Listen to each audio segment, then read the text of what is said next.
नमो तस्स भगवतो अरहतो सम्मा सम्बुद्धस्स।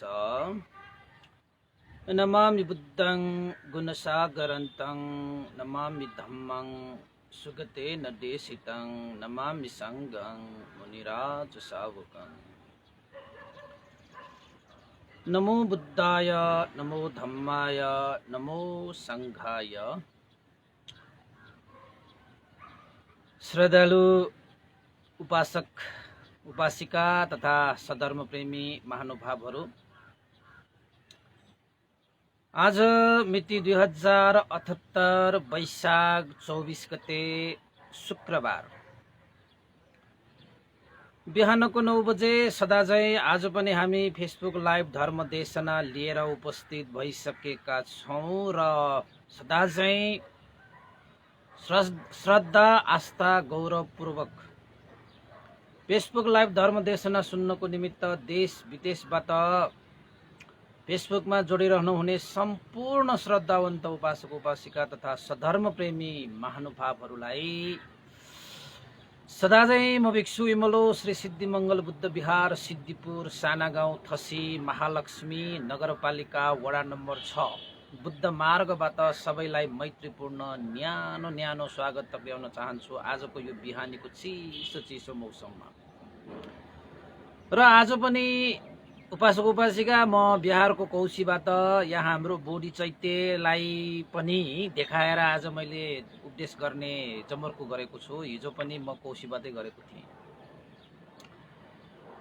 र उपासक उपासिकालाई अवगत भएकै विषयवस्तुहरू भयो कि हिजोदेखि हामीले महाजनक जातक कथा देशनालाई प्रारम्भ गरेका थियौं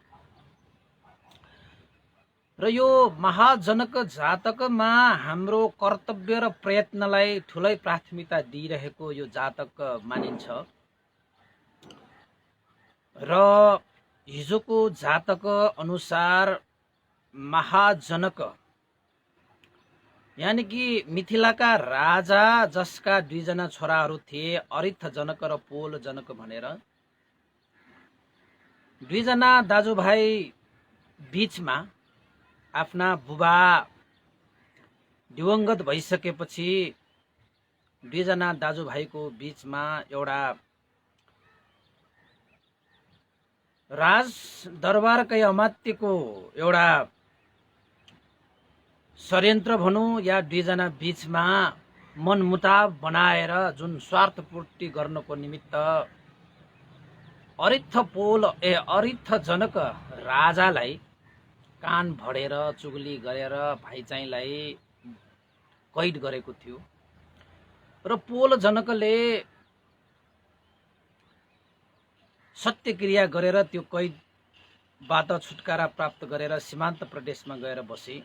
सीमान्त प्रदेशमा गएर बिताइसकेपछि सम्पूर्ण मान्छेहरूको जनपदहरूको विश्वासहरू जितेर आखिर त क्षेत्रीय राजकुमार भएको कारणले गर्दाखेरि विभिन्न शिल्प विद्याहरू पनि जानेको, त्यसैले त्यहाँ पनि उसले सैन्यहरू तयार पारेर आखिरमा मिथिला नगरमा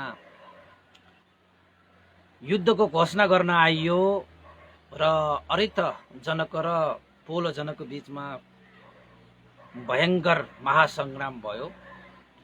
अन्ततः पोल जनक भाइचाइले दाइ अरिथ जनकलाई पराजित गरे, हत्या गरे, मारिदिए र महारानी अरिथ महारानी जसले आफ्नो गर्भमा भएको बच्चालाई सुरक्षा प्रदान गर्नको निमित्त हीरा मोती र मणि पोको पारेर पुराना वस्त्रहरू लगाएर भेष बदलेर रानी त्यहाँबाट अब ज्यान बचाएर सुरक्षित भागे भन्नु पर्यो र भागेर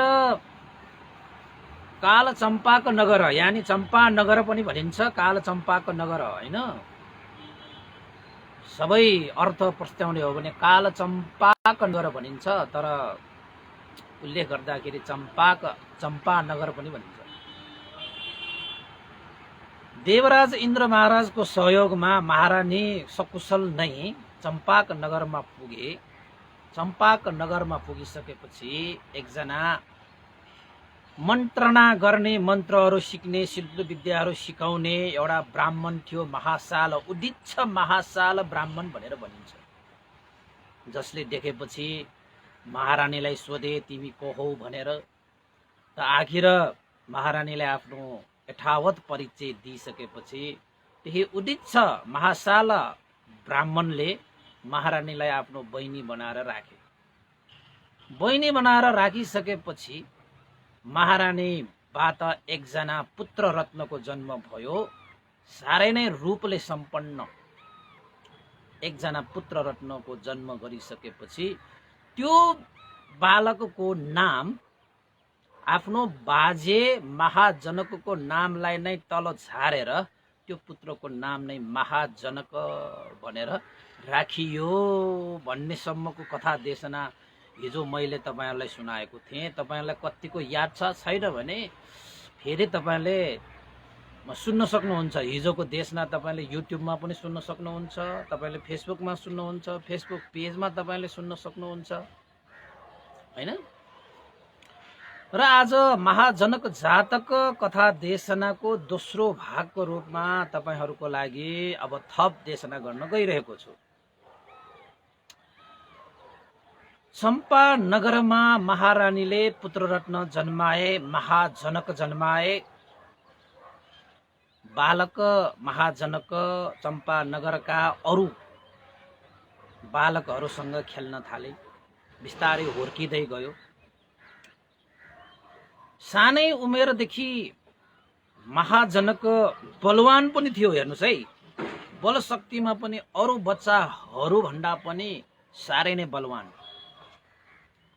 एक, रूपमा पनि अरु बच्चाहरू भन्दा पनि महाजनक साह्रै नै रूपवान। दुई, र बुद्धिमा पनि अरु बच्चाहरू भन्दा पनि साह्रै बुद्धिमान महाजनक।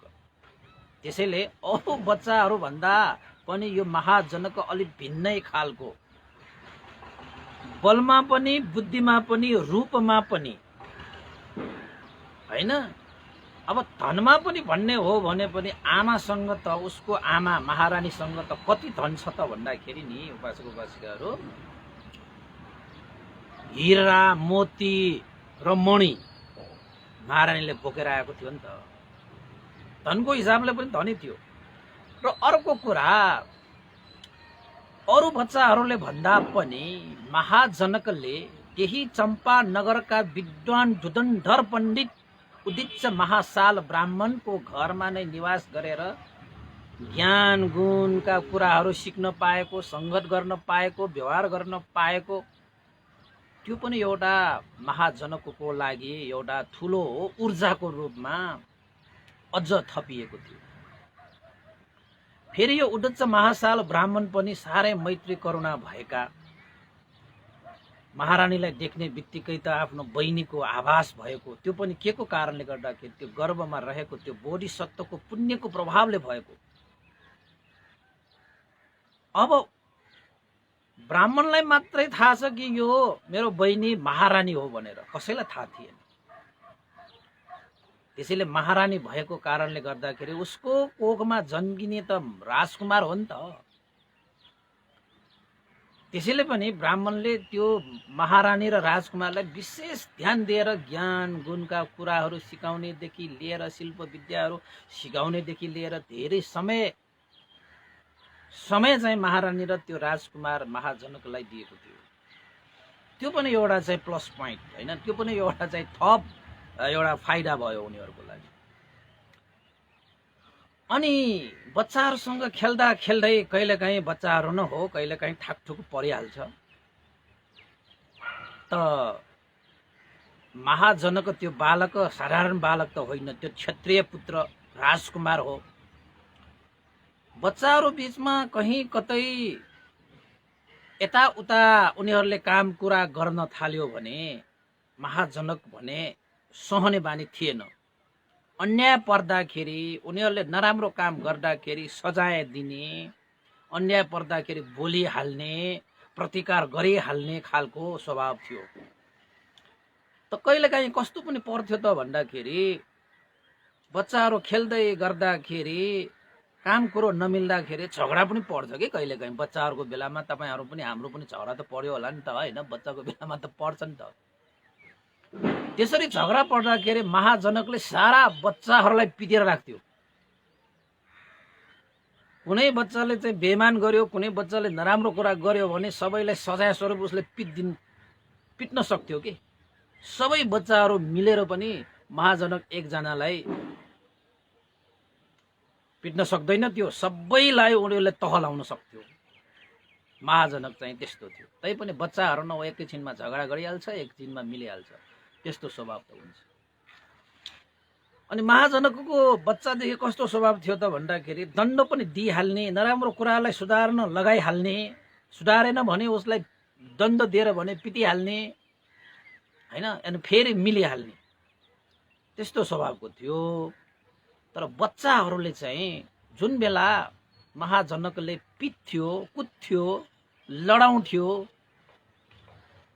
सबै मिलेर पनि नसक्दाखेरि मुखले गाली गर्थ्यो। कसरी गाली गर्थ्यो त भन्दाखेरि विधवाको छोरा, विधवाको छोरा भनेर। अब बच्चाहरू न हो, आफूले चाहिँ पिट्न सकेन, आफूले यो गर्न सकेन, त्यो गर्न सकेन भने उनीहरूले चाहिँ कसरी जिस्क्याउँथ्यो त भन्दाखेरि अब जिस्क्याएर भए पनि जित्नु पर्यो। त्यहाँ चम्पानगरका ती बालकहरूले चाहिँ महाजनकलाई विधवाको छोरा, विधवाको छोराले मलाई पिट्यो, विधवाको छोराले मलाई हान्यो, विधवाको छोराले मलाई लडायो, विधवाको छोराले मलाई यसरी चाहिँ सजाय दियो भनेर रुन्थ्यो, कराउँथ्यो है।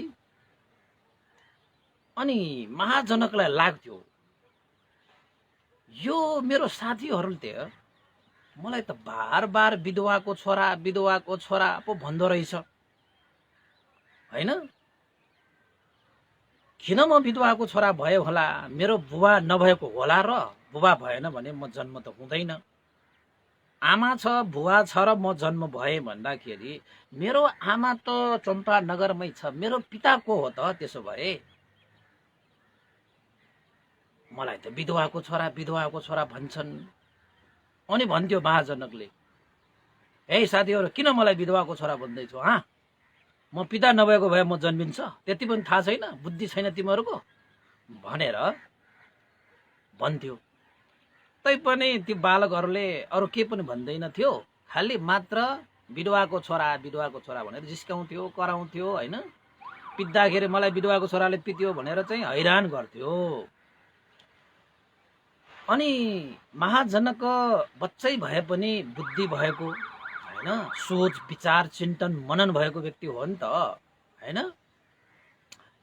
त्यसले महाजनकले सोचे अब म घर गएर आमालाई सोध्नु पर्यो, जहिले पनि मलाई विधवाको छोरा, विधवाको छोरा भनेर हैरान गरिसके मेरा साथीहरूले, मेरो बुवा त पक्कै छ, किन मलाई विधवाको छोरा भने होला, सोध्नु पर्यो भनेर चाहिँ आमा कहाँ गएर एक दिन सोधेछ। उसको आमा भनेको महारानी होइन, अरित्थ महारानी होइन, अरित्थ जनकको श्रीमती भएकोले अरित्थ महारानी भनेको है मैले। सोधेछ महाजनकले, आमा मलाई सबै बाल बच्चाहरू होइन, मेरो साथीहरू भनौँ न, बाल बच्चा भन्दाखेरि पनि मेरा साथीहरूले मलाई चाहिँ झिस्कायो, उनीहरूले नराम्रा कुरा गर्छन्, काम गर्छन्, मलाई त उनीहरूले त्यो नराम्रो काम गरेर सुधार्न खोजा पनि नसुध्रेकाले म त पिट्छु पनि होइन। त मलाई उनीहरू सबैले झिस्क्याउँछ, विधवाको छोरा, विधवाको छोरा भनेर चाहिँ मलाई झिस्क्याउँछ। मैले सोचेको मेरो पिता त अवश्य हुन्छ नै, किन मलाई विधवाको छोरा भन्यो होला आमा, मेरो बुवा को हो, मलाई मेरो बुवाको चिनारी चाहियो भनेर आमा चाहिँलाई महाजनकले भन्न थाले। आमा चाहिँले पहिलोपल्ट त यसो उसो गरेर तारिदिए। आमा चाहिँले पनि आफ्नो छोरा जनक महाजनकलाई तिमी राजकुमार हौ, म महारानी हो, हामी अरित्थ जनकको राजाको सन्तानहरू हौ भनेर भनेको रहेनछ। आमा चाहिँले पहिलोपल्ट यसो उसो गरेर तिम्रा साथीहरू झिस्किने बानी छ, तिम्रा साथीहरू भए नभएको कुरा गर्छ भनेर यताउता गरेर तालतुल गरेर ताले। महाजनकले आमाले तालतुल गरेको कारणले गर्दाखेरि केही समय त माने, तर मनमा भने थियो मेरो पिता, मेरो बुबा को, भन्ने प्रश्नले महाजनकलाई जहिले पनि सताइरहेको थियो के। पहिलोपल्ट त ताले, फेरि बच्चाहरूसँग त खेल्न जानै पर्यो। अब बच्चाहरू भनेको त अब बालक कालमा त खेल्नै पर्यो, खेलेन भने त मजै भएन हैन। फेरि खेल्न जान्छ, फेरि बच्चा आफ्नो साथीहरूसँग चाहिँ महाजनको कहिलेकाहीँ झगडा पर्दाखेरि पिटेर आउँछ, लडाएर आउँछ, अनि रोएर रुन्छ सबै। विधवाको छोराले पिट्यो, विधवाको छोराले मलाई लडायो भनेर।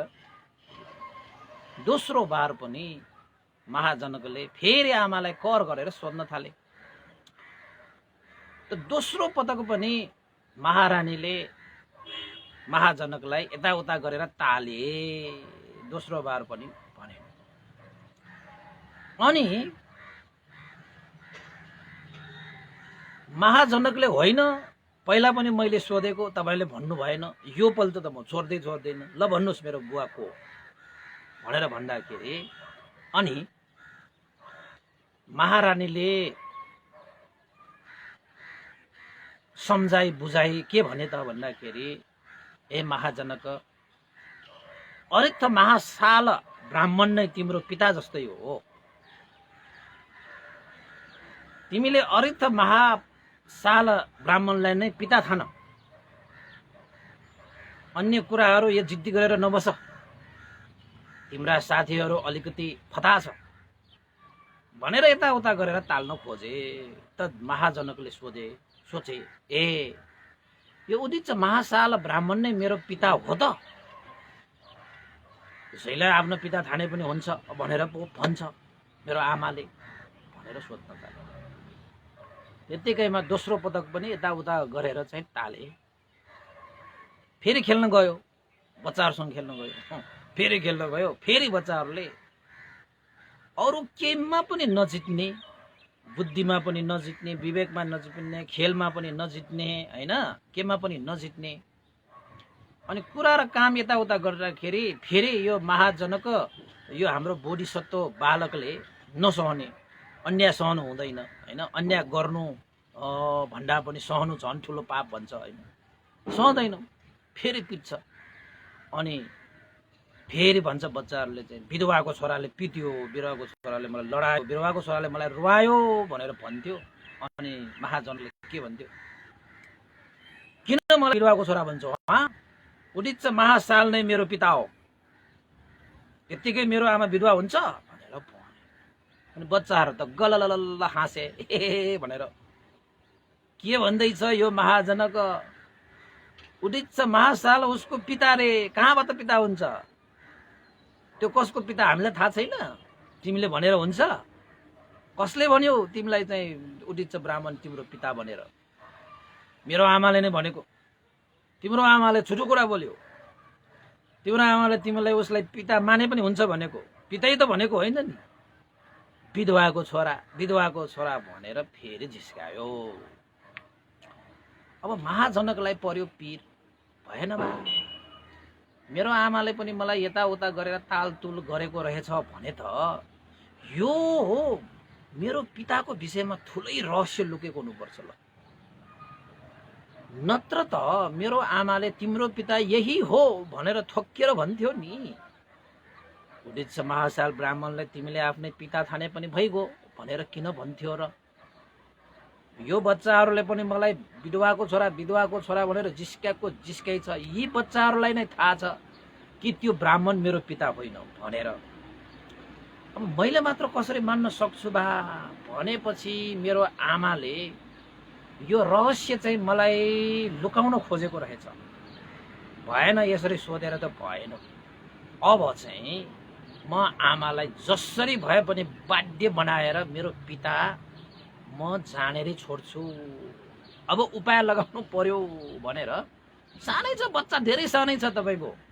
दुध खाने बालक भने दुध खाने बालक, दुध खाइरहेको बेलामा ल।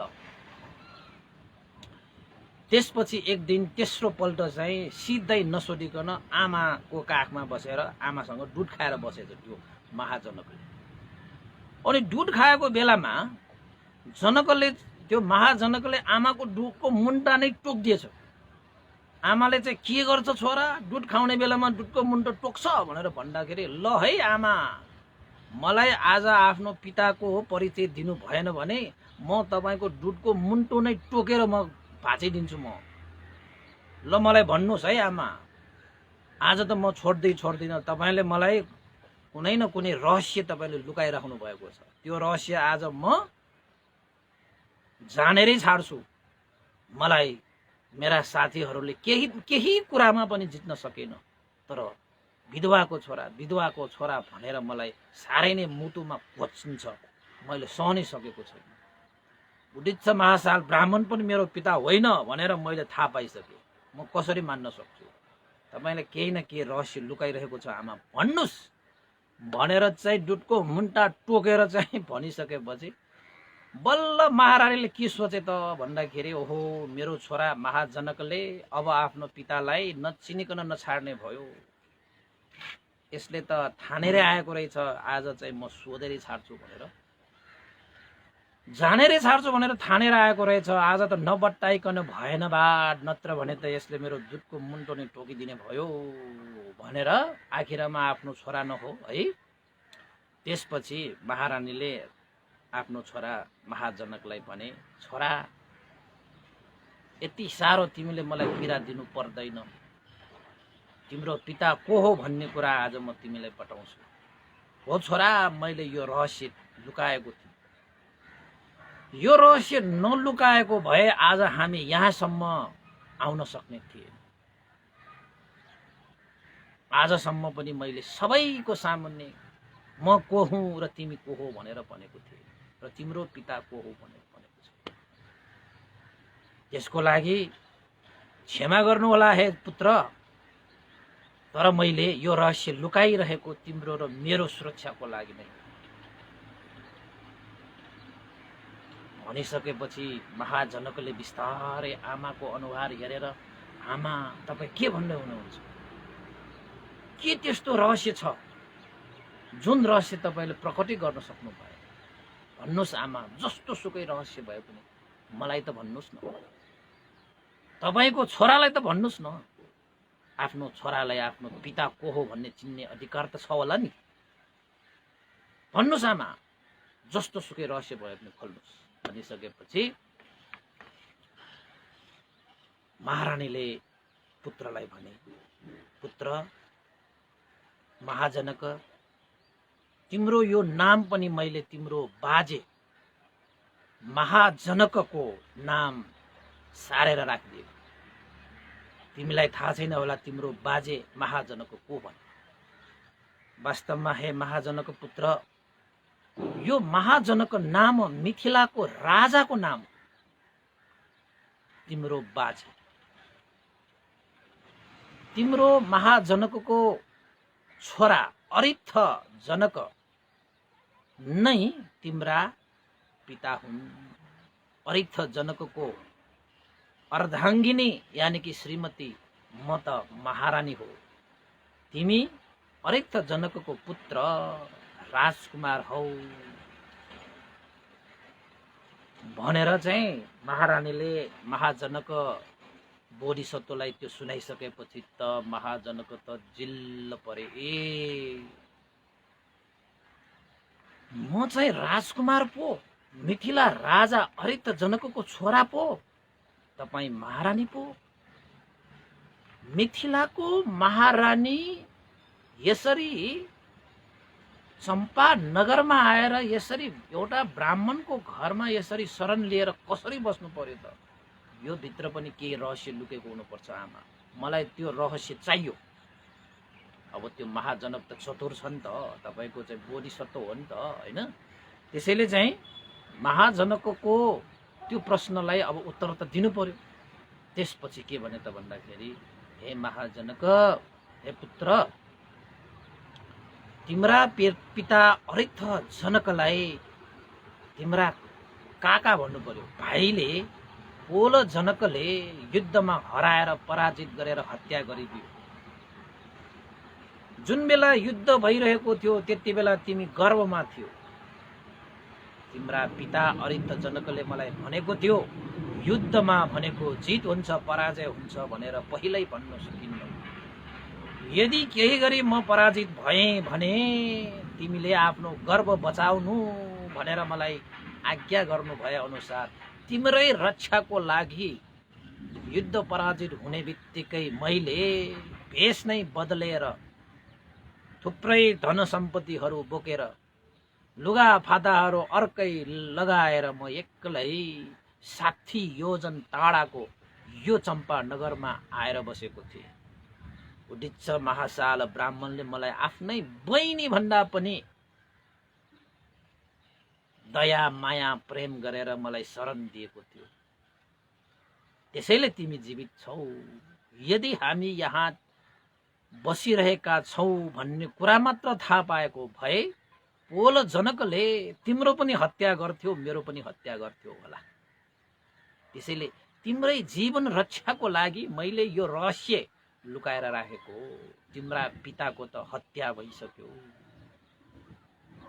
पोल जनकले तिम्रा पिताको हत्या गरेर आफू नै राजा भइसक्यो। अहिले मिथिलामा पोल जनकले राज्य गरिरहेको छ। वास्तवमा त्यो राजगद्दीमा तिमी हुनुपर्ने थियो छोरा।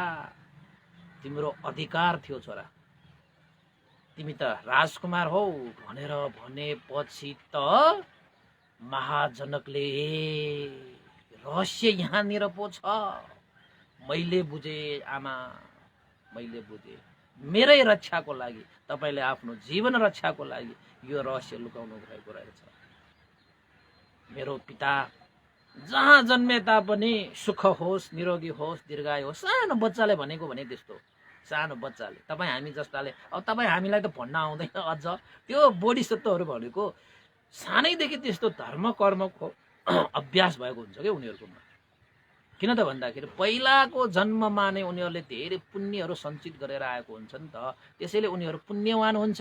पुण्यवान भएकै कारणले गर्दाखेरि देवताहरूले पनि रक्षा गर्छ। किन त भन्दाखेरि देवताहरूलाई पुण्य चाहिन्छ।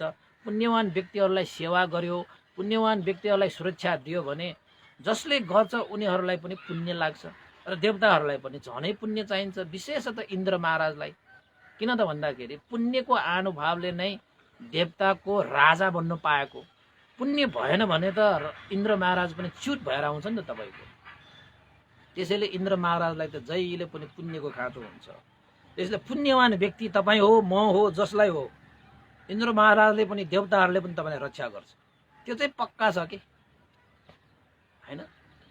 त्यसपछि सबै रहस्यहरू थाहा पाएपछि, सबै रहस्यहरू बुझेपछि अब महाजनक त्यो दिनदेखि बच्चाहरूसँग खेल्दा पनि पहिला जस्तै झगडा पर्थ्यो, लड्थ्यो, हान्थ्यो, रुवाउँथ्यो।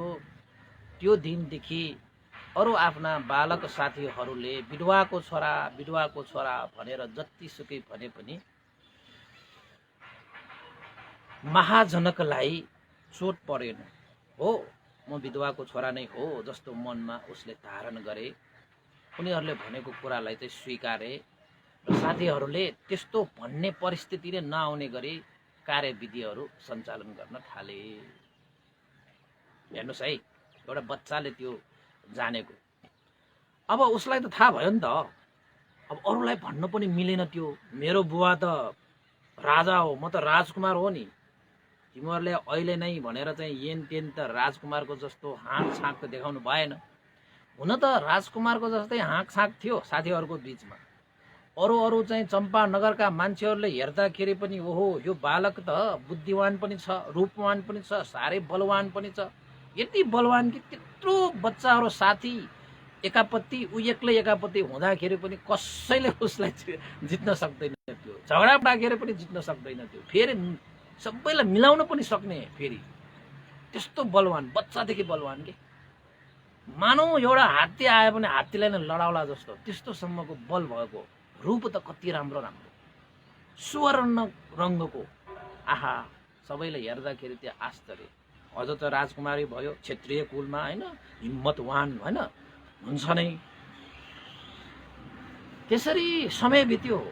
तपाईँको चाहिँ बाल्यकालमा खेल्दा खेल्दा, हुर्किँदा र महाजनकले पनि तपाईँको रहस्यलाई चाहिँ लुकाएर नै राखे। हुँदा हुँदा खेल्दै बढ्दै गर्दाखेरि समय बित्दै जाँदाखेरि 16 वर्ष पुगे।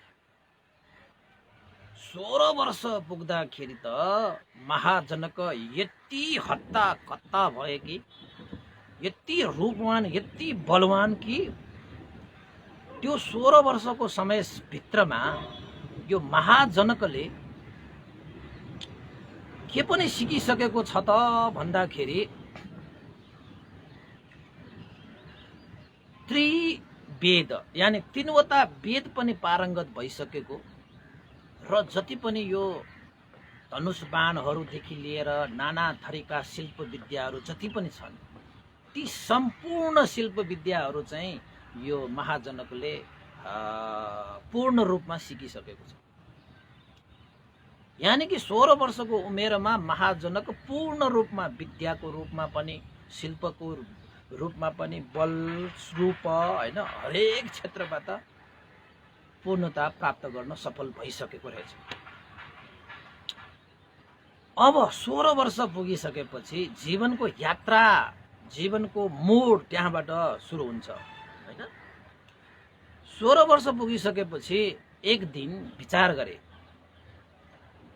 म उमेरले पनि 16 वर्ष पुगे, यदि म राजकुमार भइरहेको भए सायद मेरा पिता अरित जनकले मलाई राजा पनि घोषणा गर्न सक्थ्यो।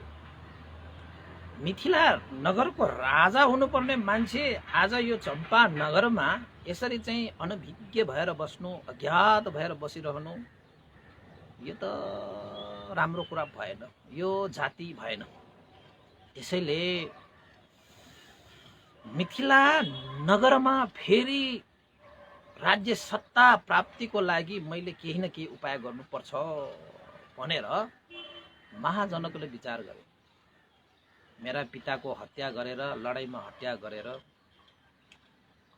राज्य लिएको त हो, त्यो राज्यको अधिकारी त मै हुँ, म त यहाँ चम्पानगरमा छु, भएन भनेर 16 वर्षको उमेरमा सारा विद्याबाट पारङ्गत भएका अब एकदमै हैन हत्ता कत्ता सुन्दर रूपले सम्पन्न भएका राजकुमार गएर आमालाई भने,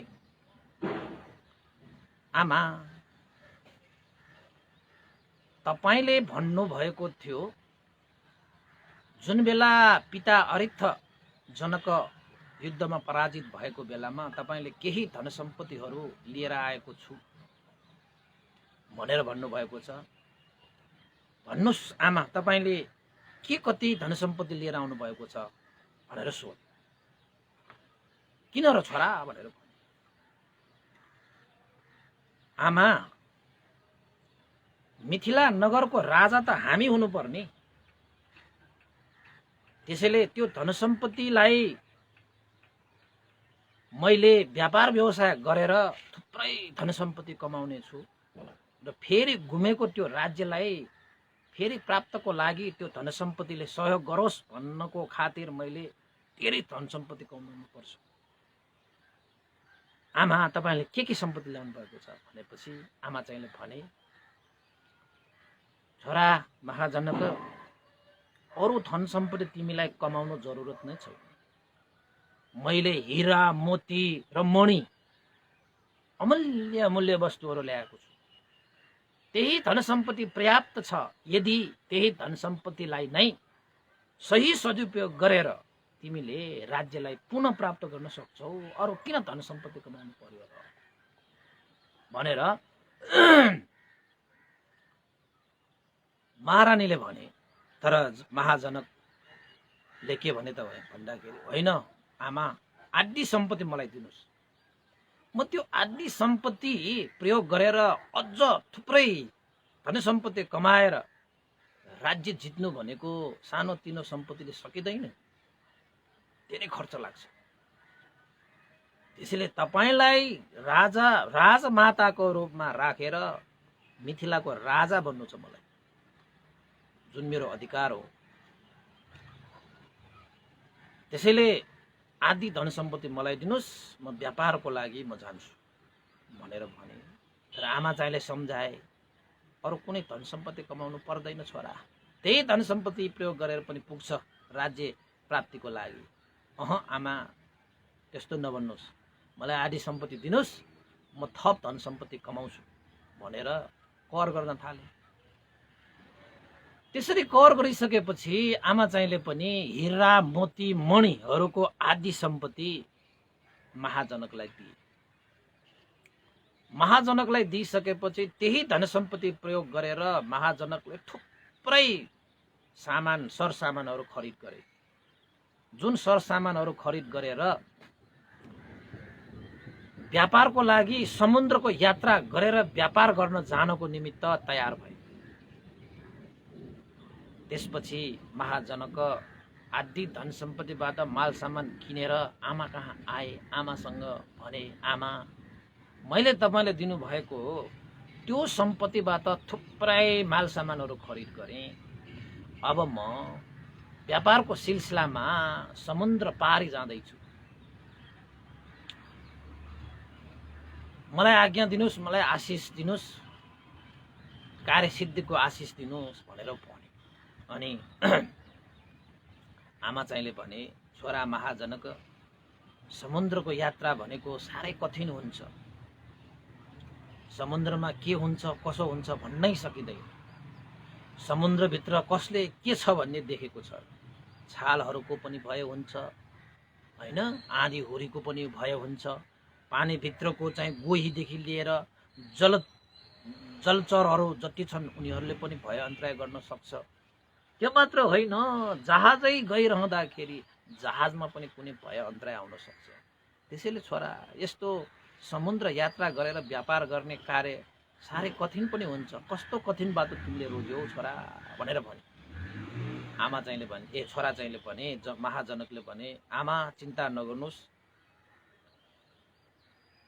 छोरा नपरे म जस्तो सुकै परिस्थितिसँग जुडौँला भनेर भने। आमा चाहिँले फेरि फेरि रोके, तर महाजनकले मान्दै मानेन। गर्ने गर्ने गर्ने आमा चाहिँले फेरि फेरि रोके, फेरि फेरि 3 पल्टसम्म आमा चाहिँले महाजनकलाई रोके, महासमुद्रको यात्रा नगर, त्यो व्यापार गर्नै पर्दैन, तिमीलाई त कस्तो धन छ तिमीसँग। होइन आमा, म त थुप्रै धन सम्पत्ति कमाएर मात्रै राज्य लिन सकिन्छ, नत्र भने सकिँदैन भनेर आखिरमा व्यापारको सिलसिलामा समुद्र पारी जाने निधो गरे। त्यसपछि अब छोराको निर्णय अगाडि आमाले पनि स्वीकृति दिनै पर्यो। आशिष दिए, कुनै भय नआओस्, अन्तराय नआओस् हैन, आइहाले पनि सुरक्षित होस् भनेर चाहिँ आशीर्वाद दिए। त महाजनक सहित एउटा पानी जहाज भन्नु पर्यो हैन। अब समुद्रको यात्रा गर्नुको लागि त पानी जहाज चाहियो। त्यो पानी जहाजमा यात्रा गरेर व्यापार गर्न गएका यात्रीहरू कतिजना थिए त भन्दाखेरि 60-100 जना व्यापारीहरू त्यो जहाजमा बसेर गए। 7 दिनसम्म समुद्रको यात्रा भयो। 7 दिनमा 700 योजन समुद्रको यात्रा भयो। समुद्रको यात्रा भनेको त तपाईहरु समुद्रमा जानुभएका व्यक्तिहरूले थाहा पाउँछ, चारैतिर जता हेरे पनि पानी नै पानी मात्र देखिन्छ, कुनै पनि डाँडा देखिँदैन। हाम्रो नेपालमा जस्तो डाँडा काँडा देखिँदैन। समुद्रमा त पानी नै पानी, छाल नै छाल। समुद्रको भित्र के छ कसो छ कसलाई के पनि थाहा छैन।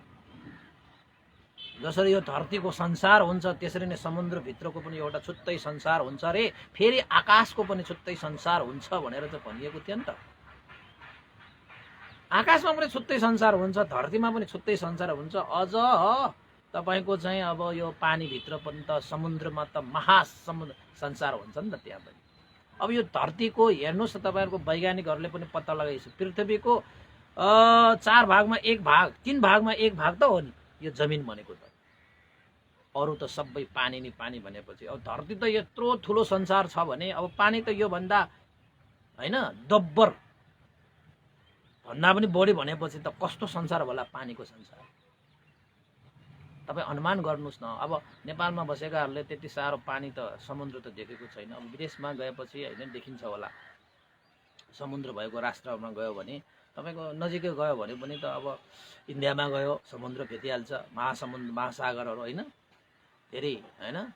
तपाईँहरू चाहिँ अब धर्मको सिलसिलामा थाइल्यान्ड जानुभयो होला, श्रीलङ्का जानुभयो होला, म्यानमार जानुभयो होला नि त। त्यहाँ गएपछि समुद्र त यति हुन्छन् बाबा। मैले पनि 2-3 दिनको त्यो समुद्रको यात्रा गरेको छु बाबा। केही पनि नदेख्ने जहाजमा बसेर। अब तपाईँको प्लेनमा जाँदाखेरि पनि समुद्र हेर्दाखेरि कति मिनट त समुद्रको यात्रा नै हुन्छ जहाजबाटै त्यस्तो। अब बोधिसत्वको पनि त्यस्तै होला। अब त्यति बेला नै जहाज थियो, अहिलेको मात्र होइन। अब जहाज निर्माण भएको अहिलेको हिसाबबाट कति वर्ष अगाडिदेखि भएको होला होइन। त यो संसारमा त्यस्ता कुराहरू अहिले भर्खर हामीले प्राप्त गरिरहेको साधनहरू, अब हवाई जहाजहरू होइन, पहिला कयौं कल्प अगाडि पनि त्यस्ता निर्माणहरू भइसकेको हुन्छ कि यो जातक अनुसार त। पछि त्यो लोप भएर गयो, फेरि त्यो विधिलाई फेरि पत्ता लगायो, फेरि उडायो। जहाज पनि त्यस्तै होइन। त्यसपछि 7 दिनसम्म गइरहेको, कुनै भय अन्तराय बेगर गइरहेको त्यो जहाज 700 योजन पुगिसकेपछि छालले गर्दाखेरि, हावाले गर्दाखेरि, आँधी बेरीले गर्दाखेरि त्यो समुद्रभित्रको त्यो होइन, अब ठुल्ठुला व्हेल माछा भन्छ अब तपाईँहरूको भाषाबाट होइन, मत्स्यहरूको कारणले गर्दाखेरि जहाज चाहिँ दुर्घटनाग्रस्त भयो। जहाजमा पानी छिर्यो, यताबाट हावा आयो, यताबाट हुरी आयो, तलबाट पानी छिर्यो, जहाज चाहिँ सन्तुलन हुन सकेन, जहाज चाहिँ अगाडि बढाउनै सकेन। अब जहाजमा पानी छिरेपछि के हुन्छ तपाईँ हामी सबैलाई थाहा छ। त्यहाँ त भयावह भयो। जहाज पनि अब पानीको कारणले, हावाको कारणले, हुरीको कारणले गर्दाखेरि अब जहाज चाहिँ डुब्न लागिसकेको अवस्था छ। एक्कासी त्यस्तो भयो, कसैले सोचेको पनि थिएन। 700 जना व्यापारीहरू त थियो त्यसमा। भनेपछि 700 जना व्यापारीहरूले व्यापार गर्नको निमित्त कति सामानहरू राखेर ल्याएको होला। 700 जना व्यापारी बस्नको निमित्त कोठाहरू कति चाहिएला, कत्रो ठुलो जहाज होला। त्यो टाइटानिक जहाज भन्दा पनि ठुलो होला मेरो विचारमा। बोधिसत्वको जहाज त्यस्तो थियो। त्यसपछि त सारा त्यो व्यापारीहरूको बिचमा भए त्रासले ठाउँ लिन थालेपछि त उनीहरू कराउन थाल्ले है, के गर्ने कसो गर्ने, जतासुकै हेरे पनि पानी नै पानी छ। जहाजमा त पानी छिरै छ, यता हल्लेको छ, उता हल्लेको छ, यस्तो भएको छ, उस्तो भएको छ। छालहरू आएर ड्यामका ड्याम त्यो जहाजमा चाहिँ ठोक्किन आएको छ, जसको कारणले जहाज पनि टुक्रा हुन थालिसकेको छ। ल पानीले त अब कति कुराहरू बगाइसकेको छ है। त्यसपछि त मान्छेहरूले आफ्नो ज्यान बचाउनको निमित्त जहाँ सुरक्षित छ त्यहाँ डगुर्ने भइरहेको छ। यताउता चिच्याएर कराएर, कोही त रोएर अब त मर्ने भयो भनेर आत्तिएर बसिरहेको छ। कतिले त हो देवताहरूको नाम लिन लागेको छ, भगवानहरूलाई पुकारेको छ। आफ्नो के हो, कसलाई सम्झिनु पर्ने हो, सबलाई सम्झेर हात जोडेर आत्मसमर्पण गरेर बसिरहेको छ। ल अब चाहिँ भगवानकै हातमा भनेर उनीहरू चाहिँ देवताहरूको नाम लिन थालेछ।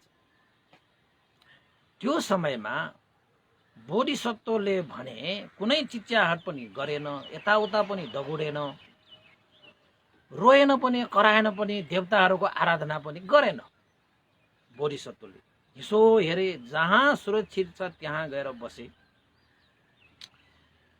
त्यसरी बस्न जाँदाखेरि चाहिँ के भयो त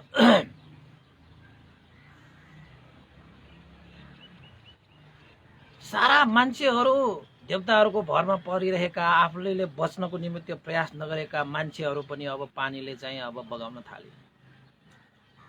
पानीले बगाएपछि अब पानीमा त माछाहरू हुन्छ, गोहीहरू हुन्छ, त्यहाँ चाहिँ अब कछुवाहरू हुन्छ, हरेक चिज होइन पानीमा बस्ने चाहिँ त्यो भइहाल्छ। त्यसरी भइसकेपछि बोधिसत्वले के सोचे त भन्दाखेरि व्यापारको सिलसिलामा ल्याएका घिउ सक्खरहरू टन्न खाएछ। अरू मान्छेहरू यताउता डगुडेर चिच्याएर कराइरहेको छ, बोधिसत्व भने चाहिँ घिउ र सक्खरहरू मजाले खाइरहेको छ बोधिसत्वले चाहिँ। त्यसपछि उसले के गर्यो, बोधिसत्वले के गर्यो त भन्दाखेरि जुन तेल छ तेलमा चाहिँ कपडाहरू चाहिँ त्यसमा चाहिँ डुबाएछ। कपडाहरू डुबाएर त्यो तेलले भरिएको कपडा आफ्नो जिउमा लपेटेछ के। जिउभरि उसले चाहिँ जसरी मिल्छ नि त्यसरी चाहिँ तेलमा डुबाएको कपडाले चाहिँ आफ्नो जिउलाई पेरेछ। त्यसरी कपडाहरू डुबाएर आफ्नो लगाइसकेपछि बोधिसत्वले के विचार गरे त भन्दाखेरि जहाज त बिस्तारै बिस्तारै डुब्दैछ, मान्छेहरू पानीमा डुबिरहेको छ। ती डुबेका मान्छेहरूलाई त त्यहाँ पानीमा बस्ने प्राणीहरूले त खाइरहेको छ, रगतहरू यत्र तत्र छरिरहेको छ। बोधिसत्व चाहिँ धैर्य गरेर आफ्नो चाहिँ पराक्रम देखाएर चाहिँ कहाँ चढेछ त भन्दाखेरि जहाजको सबभन्दा माथिल्लो टुप्पा हुन्छ नि त, त्यसलाई जहाजको मस्तुल भन्छ। त्यो जहाजको त्यो टुप्पोको त्यो मस्तुलमा चढेर त्यहाँ चाहिँ हेरेर बस्दाखेरि त जहाजको वरिपरिका पानीहरू त रगतले रातो भइसकेको छ। सबै मान्छेहरू जसले कि बस्नको निमित्त प्रयत्न पनि गरेन, जसले देवताको आराधना गरेर मलाई बचाइदेऊ भगवान, हे देवताहरू भनेर भनिरहेकाहरू त सबैको ज्यान गयो, रगत भइसकेछ। त्यसपछि मस्तुलमा बसिरहेको बोधिसत्व महाजनकले सोचे अब त जहाज त पुरै डुबिने न भयो, म केही बेर त मस्तुलमा बसेर मैले आफ्नो ज्यान बचाउला। अब यो मस्तुल पनि पानीमा डुब्ने नै छ, त्यसपछि त मलाई यही चाहिँ जलचरहरूले त मलाई पनि खानेछ, आफ्नो चाहिँ खाना बनाउने छ। त्यसैले यही बेलामा हो जीवनमा समस्या, पीड, चिन्ता त्यस्तो पर्दाखेरि नै आफूसँग भएका सबै सामर्थ्यहरूलाई प्रयोग गर्ने भनेको त्यो बेलामा हो। त्यसपछि बोधिसत्वले चाहिँ के विचार गरे त भन्दाखेरि अब मैले यो मस्तुलबाट नै यो समुद्रमा अब चाहिँ जम्प गर्नुपर्छ। समुद्रमा मैले अब के गर्नुपर्छ त भन्दाखेरि पौडी खेल्नुपर्छ। अब यो मस्तुलमा बसेर मात्र पनि मैले धेरै समय आफ्नो ज्यान बचाउन सक्ने अवस्थामा हुँदैन, किन त भन्दाखेरि जहाज त डुबिरहेको छ, त्यहाँ सारा साथीहरू त मरिरहेको छ त्यहाँ होइन, निलो पानी त रातो भइसकेको छ, त्यहाँ जलचरहरूले त सबैलाई खाना बनाइरहेको छ त्यहाँ। त्यहाँबाट मस्तुलबाट आफ्नो अब त्यो महाजनक बोधिसत्व सानोतिनो बलले सम्पन्न भएको व्यक्ति होइन कि, साह्रै मजाले बल शक्तिशाली हो। मस्तुलबाट त्यहाँबाट उफ्रिएर समुद्रमा चाहिँ एकैचोटि डाइभ हाने, त्यसलाई के भनिन्छ डाइभ हानेकोलाई। त्यहाँ समुद्रमा एकपल्ट उसले डाइभ हान्दाखेरि कति योजन टाढासम्म त डाइभले मात्रै सुरुरुरुरु समुद्रमा चाहिँ जलचर जस्तो गएको रे। कुनै पनि जलचर अरू प्राणीहरूले भेट्टाउनै सकेन, त्यत्रो स्पिडमा चाहिँ त्यहाँबाट जम्प गर्दाखेरि त्यो समुद्रमा छिरेको रे बोधिसत्व महाजनक होइन। त्यसरी मस्तुलबाट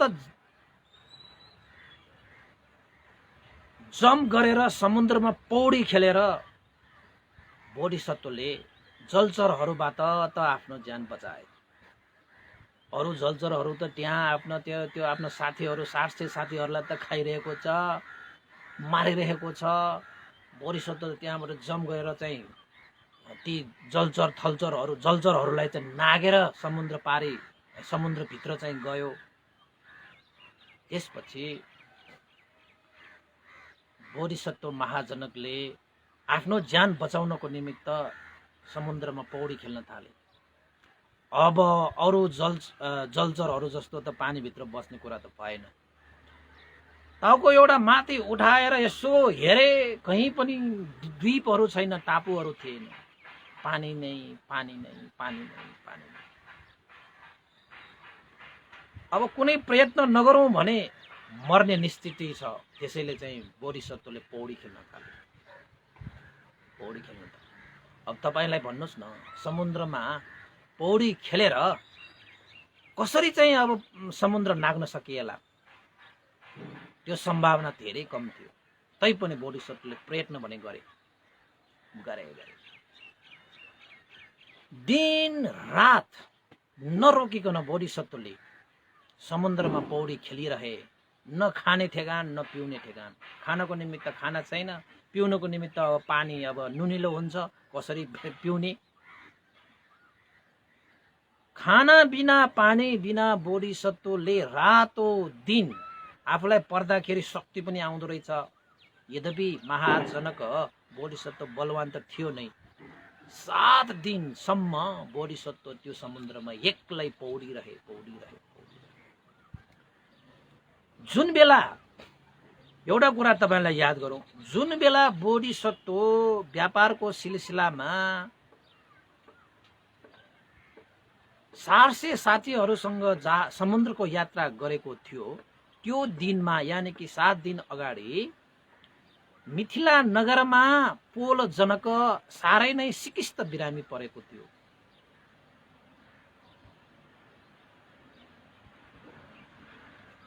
शैयामा थला परेको थियो। त जुन बेला बोधिसत्वको त्यो जहाज दुर्घटना भयो, त्यो दुर्घटना हुँदाखेरि चाहिँ मिथिला नगरमा पोल जनकको मृत्यु पनि भएको थियो अरे। जातकमा त्यो उल्लेख छ। किन त्यो मृत्यु भयो भन्ने कुरा त्यो जोडिन आउँछ एकैछिनमा। तर तपाईले याद गरिराख्नुहोस्, यतापट्टि राज्य सत्ता प्राप्तिको लागि, धनसम्पत्ति आर्जितको लागि नै यतापट्टि महाजनकले त्यो प्रयत्न गरिरहेको छ। उतापट्टि मिथिलामा भने पोल जनक चाहिँ के भइरहेको छ? बिरामी परेर मृत्यु पनि भइसक्यो। ल, 7औं दिनमा सम्म पनि पौडी खेलिरह्यो भनेपछि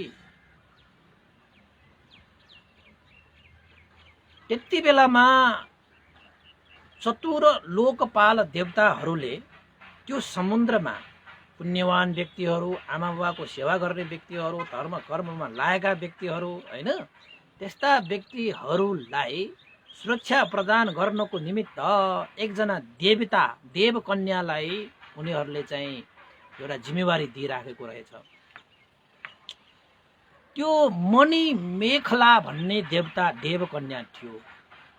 7 दिनसम्म त्यो मणि मेखला भन्ने देवताले समुद्रमा बोधिसत्व त्यसरी पौडिरहेको थाहा नै पाएन। किन त भन्दाखेरि जातकमा कतै कतै अथकथाचार्यले उल्लेख छ, देव सुख, दिव्य सुख भोग गरिरहेको कारणले गर्दाखेरि त्यो देवकन्याले त्यो समुद्रमा पुण्यवान व्यक्तिहरूलाई रक्षा गर्ने, सुरक्षा प्रदान गर्ने जिम्मेवारीबाट ऊ चाहिँ प्रमादी भइरहेको भनेर पनि भनिन्छ।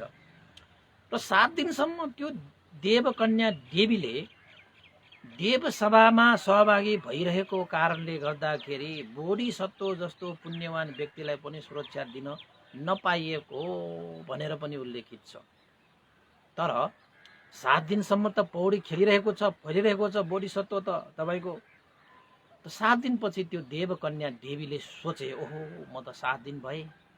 7 दिनसम्म मैले चाहिँ जुन देवता, हैन, चतुर लोकपाल देवताहरूले मलाई जुन जिम्मेवारी दिएको छ, समुद्रमा कोही त्यस्ता पुण्यवान व्यक्तिहरू आए भने उनीहरूलाई कुनै बाधा अर्चन नपुगोस् र आइहाले पनि उनीहरूलाई चाहिँ सुरक्षा प्रदान गर्ने मेरो जिम्मेवारी हो।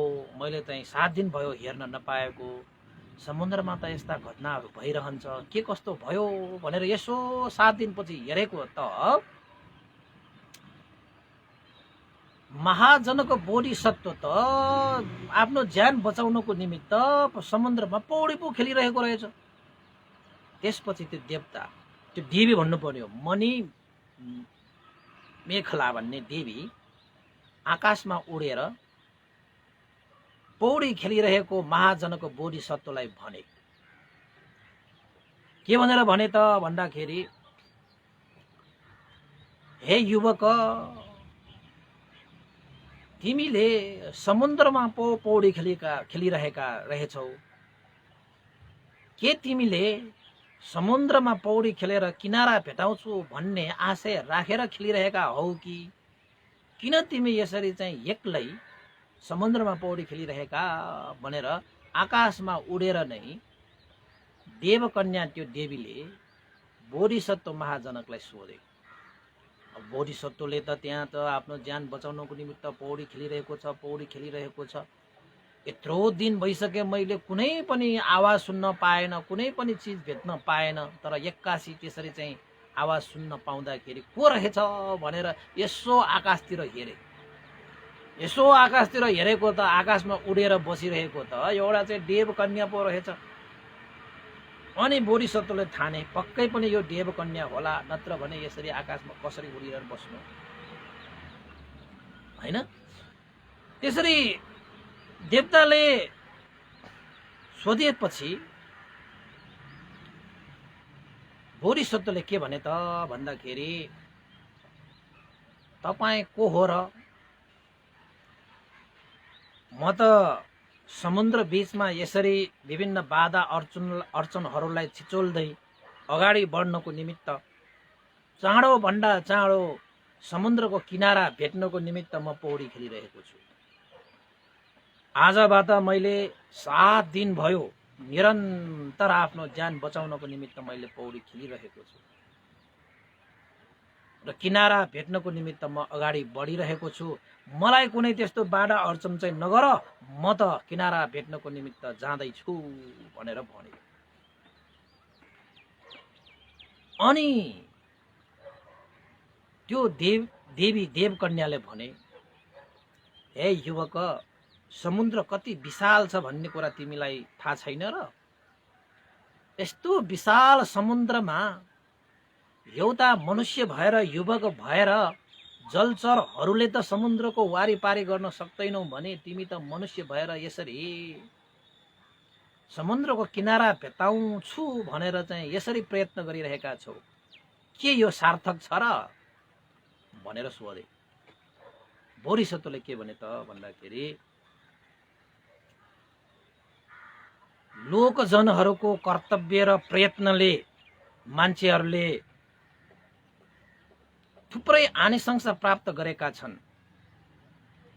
त्यसैले म पनि आफ्नो कर्तव्य र प्रयत्नमा निरन्तर लागि परेको छु। एउटा समुद्रमा डुबेको मान्छेको कर्तव्य भनेको उसले आफ्नो ज्यान बचाउने प्रयत्न गर्नु नै उसको ठुलो कर्तव्य हो र उसले निरन्तर प्रयत्न गर्नै पर्छ। र कर्तव्य पालन र प्रयत्नले थुप्रै आनिसंस प्राप्त भएको लोकजनमा यथावत छ। त्यसैले पनि मैले पनि जीवनमा आएको यस्ता परिस्थिति र विघ्न बाधाहरूलाई छिचोल्नको निमित्त आफ्नो कर्तव्यलाई पालन गरेर प्रयत्न गरिरहेको छु कि यो समुद्रलाई पनि नागेर किनारा पत्ता लगाउने, किनारा पाउने मैले प्रयत्न गरिरहेको छु, कोसिस गरिरहेको छु, मेहनत गरिरहेको छु भनेर भने। अनि देवीले के भने त भन्दाखेरि, हे युवक, समुद्र यति विशाल छ कि जुन विशालतालाई एउटा मान्छेले प्रयत्न गर्दैमा त्यो सफल हुँदैन।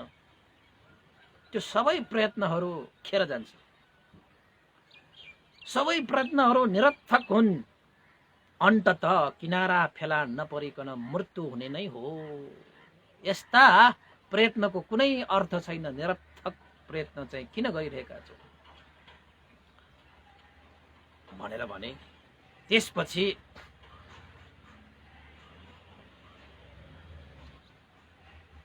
बोधिसत्वले के भने त भन्दाखेरि, हे देवी, मलाई कर्तव्य पालन र प्रयत्नको आनिसंस मलाई थाहा छ।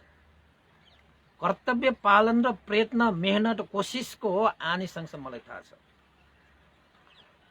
जीवन रहेसम्म मैले यो प्रयत्न गरिरहनेछु, आफ्नो कर्तव्य पालन गरिरहनेछु,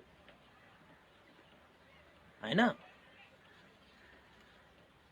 कर्तव्य र प्रयत्न गरेर मरिहाले भने पनि मलाई कुनै दोष हुने छैन, किन त कि मैले कर्तव्य पालन गरेको छु, प्रयत्न त गरेको छु। यदि प्रयत्न नै गरेन, कर्तव्य नै पालन गरेन, ऊ मरेर गयो भने उसको जीवन दोषयुक्त हुन्छ, हैन? यदि मैले प्रयत्न गरेर आफ्नो कर्तव्य पालन गरेर समुद्रमा पौडी खेलेर सिमाना पाएँ भने त मैले आफ्नो जीवन पाइहालेँ। यदि म चाहिँ प्रयत्न गरेर कोसिस गरेर मेहनत गरेर कर्तव्य पालन गरेर पनि सिमाना नपाइकन म मरिहालेँ भने पनि म वीरतापूर्वक नै मैले मृत्युलाई ग्रहण गरेको हुन्छु। त्यसमा मलाई गर्व नै हुनेछ, त्यसमा मलाई गर्व नै हुनेछ। मरेन भने सिमाना प्राप्त गरिहाल्छु, जीवन पाइहाल्छु। मरे भने पनि वीरतापूर्वक मरेको वीरता म पाउँछु भनेर बोधिसत्वले त्यसरी भनेछ, हैन? अनि देवताले भने, ओहो, देवताले त त्यो बोधिसत्वको के कस्तो हो भनेर चाहिँ उसले बुझ्नको निमित्त मात्रै बोधिसत्वले त्यो कुरा जान्नको निमित्त मात्रै त्यो भनिरहेको। हुन त बोधिसत्व देवतालाई थाहा भइसकेको छ, यो त बोधिसत्व जसरी भए पनि उसले प्रयत्न त गरिहाल्छ, मेहनत त गरिहाल्छ, आफ्नो कर्तव्य त पालन गरिहाल्छ। जीवनको एक मुट्ठी सास भएसम्म यो बोधिसत्वले समुद्रमा पौडी खेल्न छाड्दैन भनेर थाहा पाएरै बोधिसत्वबाट केही ज्ञान गुणका कुराहरू लिउँ भनेर देवताले त्यो प्रश्न उत्तर गरिरहेको। त्यसपछि देवताले फेरि भन्छ, देवकन्याले फेरि भन्छ, जुन प्रयत्न गरिरहेका छौ हे युवक, त्यो असाध्य हो, त्यो साध्य होइन। जुन प्रयत्न गरेर फलै पाउँदैन भने, परिणाम शून्य हुन्छ भने, जुन प्रयत्न गरेर त्यसमा कुनै लाभ नै छैन भने त्यस्तो प्रयत्न के काम? हे युवक, तिमीले जुन प्रयत्न गरिरहेका छौ त्यो निष्फल हुन्छ। समुद्रलाई आफ्नो हातले पौडेर कसैले पनि सिमाना भेट्टाउन सकिँदैन। जलचरहरूले त भत्याउन सक्दैन, तिमीले कसरी भेट्टाउन सकिन्छ? त्यसैले यो प्रयत्नको कुनै म लाभ देख्दैन, यसको प्रतिफल म देख्दैन, यसको परिणाम अन्तत मृत्यु बाहेक अरू के हुन्छ र? मृत्यु बाहेक अरू के हुन्छ र?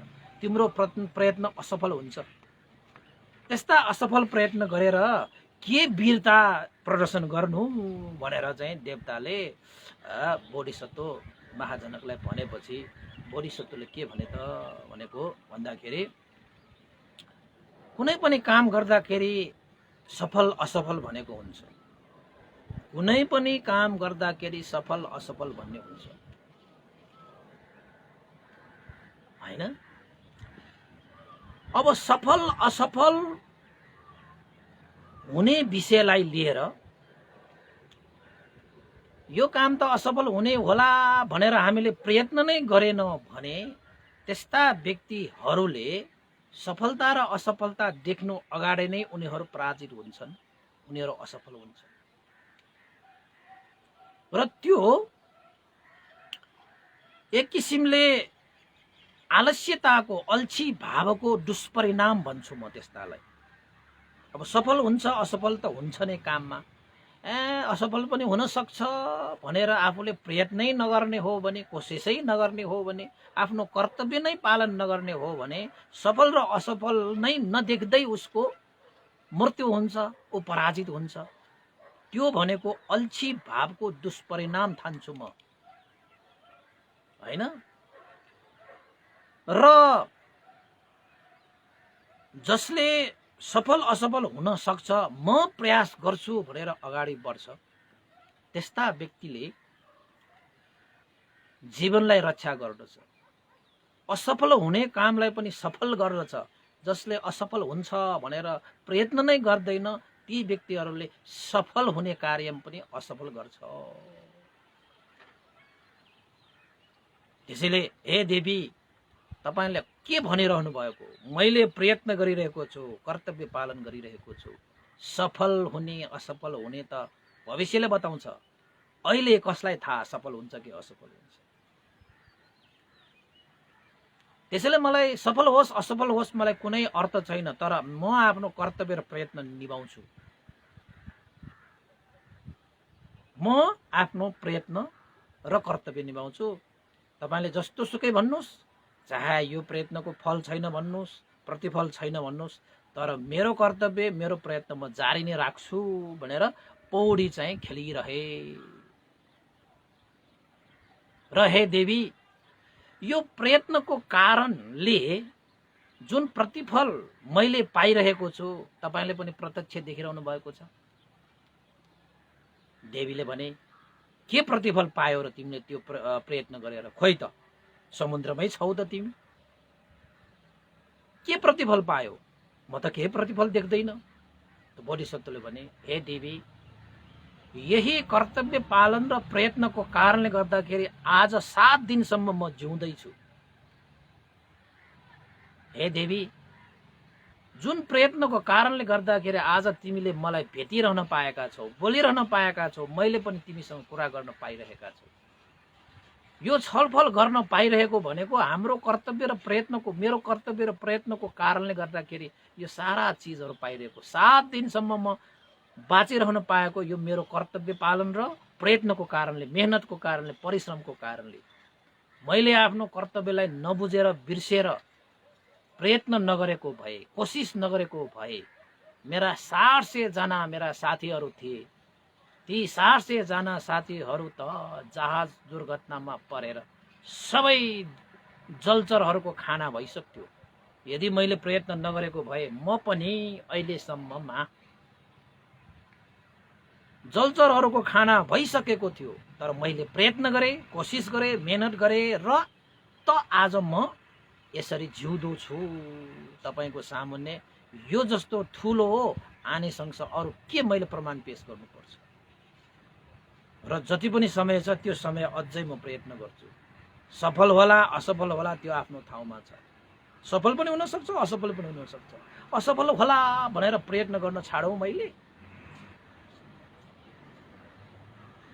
असफल होला भनेर प्रयत्न गरेर छाड्यो भने त अहिले पराजित हुन्छ।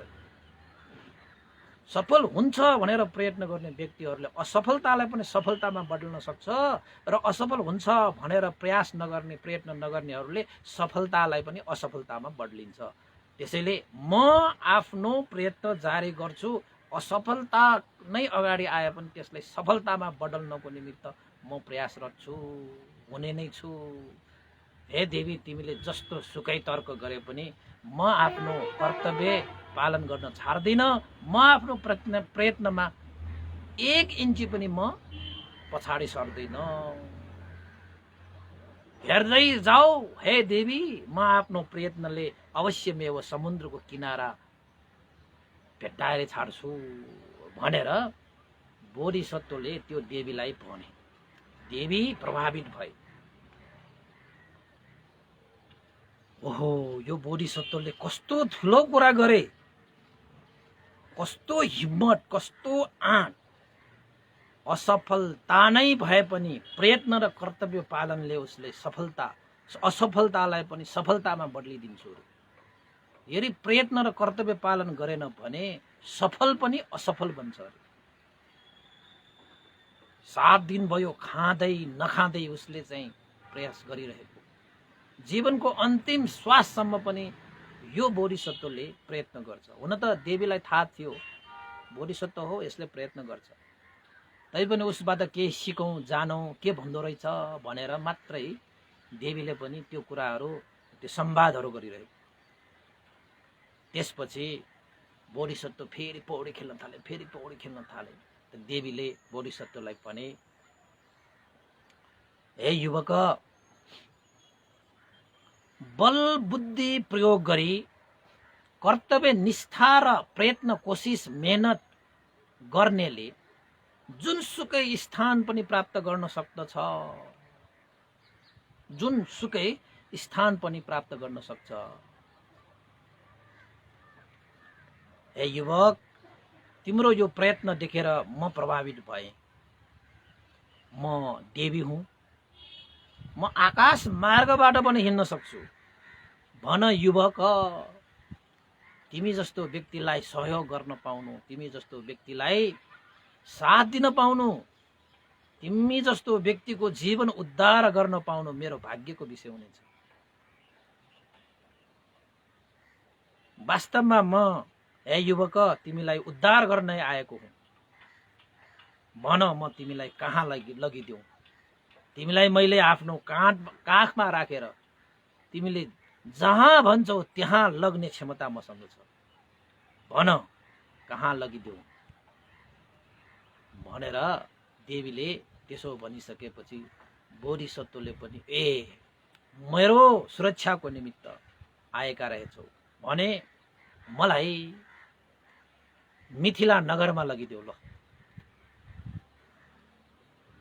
म मिथिला नगर जान चाहन्छु, मलाई मिथिला नगर लगिदेऊ हे देवी भनेर भन्ने बित्तिकै त्यसपछि त्यो देवीले पनि बोधिसत्वलाई एउटा फूल माला लिएको जस्तै आफ्नो काखमा राखेर देवीले भने मिथिला नगर कुन दिशामा पर्छ भनेर। बोधिसत्वले भने फलाना दिशामा मिथिला नगर पर्छ। कसरी थाहा भयो त भन्दाखेरि बोधिसत्वलाई चाहिँ त्यो आकाशमा सूर्यलाई हेरेरै थाहा हुन्छ रे कुन दिन पूर्णिमा हो, कुन दिन औँसी हो, कुन दिन उपोषदको दिन, अष्टमी पूर्णिमा थाहा थियो। बोधिसत्वले त्यो दिनमा त उपोषदको दिन थियो। उपोषद भनेर आकाशमा यसो हेर्दाखेरि आकाशको सूर्य हेरेरै बोधिसत्वले उपोषद भनेर थाहा पाएर त्यही समुद्रको नुनिलो पानीबाट मुखलाई कुलकुल कुलकुल गरेर आज त उपोषदको दिन, म हरेक उपोषदको दिनमा मैले अष्टशील पालन गरिरहेको, आज पनि मैले अष्टशील लिन्छु भनेर महाजनक बोधिसत्वले समुद्रमा पौडी खेल्दै गर्दाखेरि पनि उपोषदको दिन अष्टशील ग्रहण गरी लिइरहेको। उसले थाहा पाए आज त उपोषद रहेछ, म त अष्टशील लिन्छु भनेर त्यो नुनिलो पानी खाएर पनि मुख कुल्ला गरेर उपोषद धारण गरे रे। त्यस्तो धर्म पनि गर्ने, कर्म पनि गर्ने। त्यसैले तपाईको जीवनमा धर्म पनि चाहिन्छ, कर्म पनि चाहिन्छ। धर्मै मात्र गरेर तपाईको आफ्नो कर्तव्य पनि नहराओस्, कर्तव्य मात्रै गर्ने क्रममा फेरि धर्म पनि नहराओस्। महाजनक बोधिसत्वले त्यही सिकाउनु भयो। समुद्रमा त्यस्तो विघ्न बाधाहरू आइरहेको बेलामा पनि 1 इन्ची पनि आफ्नो मनलाई तल नगिराइकन झन प्रयत्न, झन कसिलो, झन बलियो बनाउँदै अगाडि बढे। र धर्मको दिन जुन उपोषदको दिन भनेको अष्टशील पालन गर्ने दिन, त्यो दिनमा त्यस्तो विघ्न बाधाहरू आइरहेको बेलामा पनि आफूले पालन गर्दै आइरहेको उपोषद शीललाई चाहिँ ग्रहण गरेरै लिए। त्यसैले कुन दिशा कहाँ पर्छ, कुन दिन के हो भन्ने कुरा बोधिसत्वलाई थाहा थियो। देवीले सोधे मिथिला नगर कहाँ छ त बोधिसत्वले भने मिथिला नगर फलना दिशामा छ, मलाई त्यतै लगिदेऊ भनेर भन्ने बित्तिकै अनि त्यो देवीले चाहिँ महाजनक बोधिसत्वलाई आफ्नो काखमा राखेर मिथिला नगरतिर उडेर गए। मिथिला नगरमा उडेर गए त देवीको काखमा बसेपछि अब नुनिलो पानीले गर्दाखेरि शरीर एक किसिमले अलिकति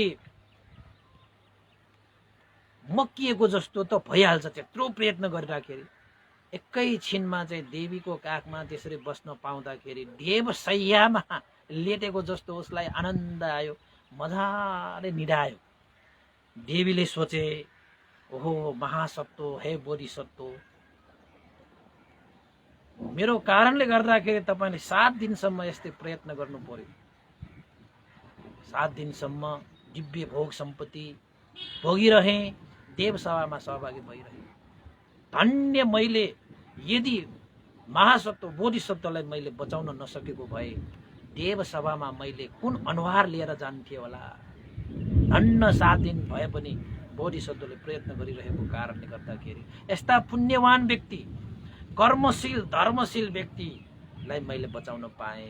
मेरो शिर ठाडो भयो अब चाहिँ भन्दै मनमा कुरा खेलाउँदै खेलाउँदै खेलाउँदै खेलाउँदै त्यो देवीले चाहिँ मिथिला नगरको आम्रवन यानि कि आँपको वनमा एउटा मङ्गलशिला भनेको ठुलो ढुङ्गा रहेछ। बोधिसत्वलाई त्यही मङ्गलशिलामा राखेर अब निधाइरहेको व्यक्ति होइन, बोधिसत्व त मजाले चाहिँ देवशैयामा निधाएको जस्तो निधाइरहेको छ देवताले, अनि बोधिसत्वलाई त्यही मङ्गलशिलामा राखेछ। मङ्गलशिलामा राखेर अरू त्यो लोकपाल देवताहरू, त्यो आम्रवनमा भएका देवताहरूलाई चाहिँ आज्ञा गरे, यो बोधिसत्वलाई सबैले रक्षा गरिराख्नु है, यसको हेरचाह गर्नु है।